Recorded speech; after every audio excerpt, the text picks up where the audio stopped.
Here's a question for both of you. Do you reckon like this sort of mindset, you're born with it or it's definitely trainable? It's definitely trainable, but there are some people who take it to another level. Like, you know, the Michael Jordans, the Kobe Bryants. They're on another planet, you know. Nobody can achieve that laser focus just, you know, by watching motivational speakers on Instagram. You know, that's something else, something deeper.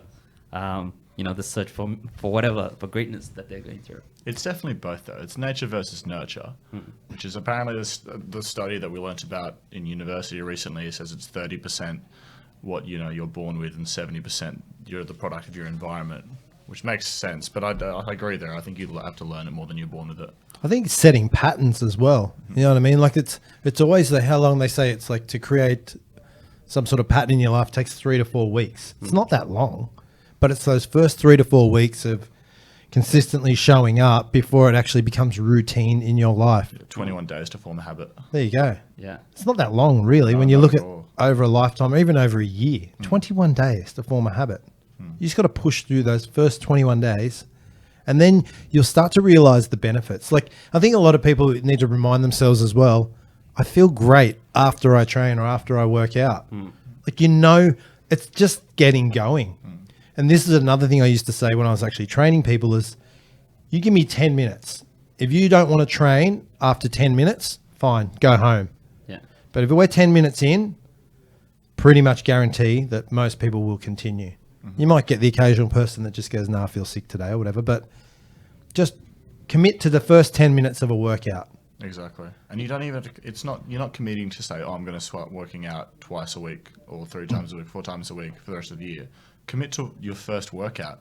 That's it. If you hate it, you hate it. But odds are you'll love it. And the hardest thing is actually starting, you know, starting anything. Miyamoto Musashi said it best, the journey of 1,000 miles starts with a single step. It might have been Confucius, but I'm pretty sure. Same person. Pretty sure Musashi said it first. Anyway, you know, it is that.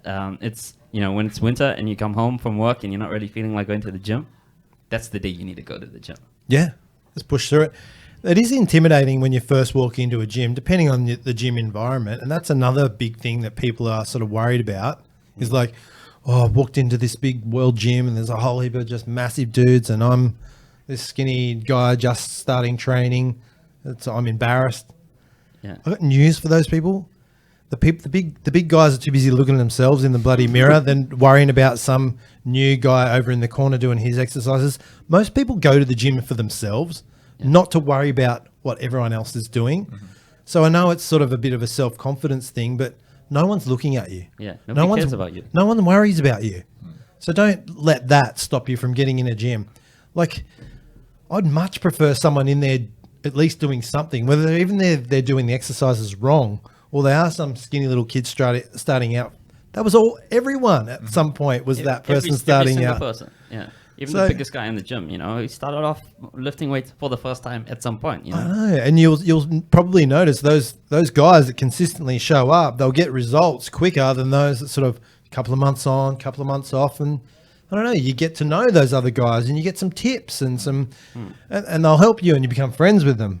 And then you're in that community and then it's a lot easier from there. And then you pass that on to the next generation that you see come through. Yeah, exactly. And, you know, it's very easy to get demotivated as well in the gym. You know, you might not be seeing results straight away. And that's where, you know, a good analogy like brushing your teeth comes in. You know, you brush your teeth every day and you don't really see the results. Like your mouth feels fresh, you know, like a workout, you might get a pump, but, you know, what you're really doing is, you know, taking care of your teeth, and like exercise is taking care of your body, taking care of your mind, but actually doing, you know. That's probably the other biggest thing where people aren't seeing results. It's a really good point. People don't see results quick enough. They're too hard on themselves. I should be hitting this goal. I should have lost 4 kilos this week, or I should have put on more muscle than this. Says who? Says who? Everyone's body is different. Everyone's going to adapt at different rates. Keep showing up. Even if you have a bad week. Yeah. You might have got in the gym for the week, but you've eaten bad food for the week. Don't let it beat you up. You didn't waste that week worth of training. You offset what you've eaten, but start from fresh again next week. And I think a lot of people beat themselves up over A, not getting results, or B, making a mistake in their diet, or actually missing a day worth of training. Just treat each day as a new day, start from scratch, and keep moving on.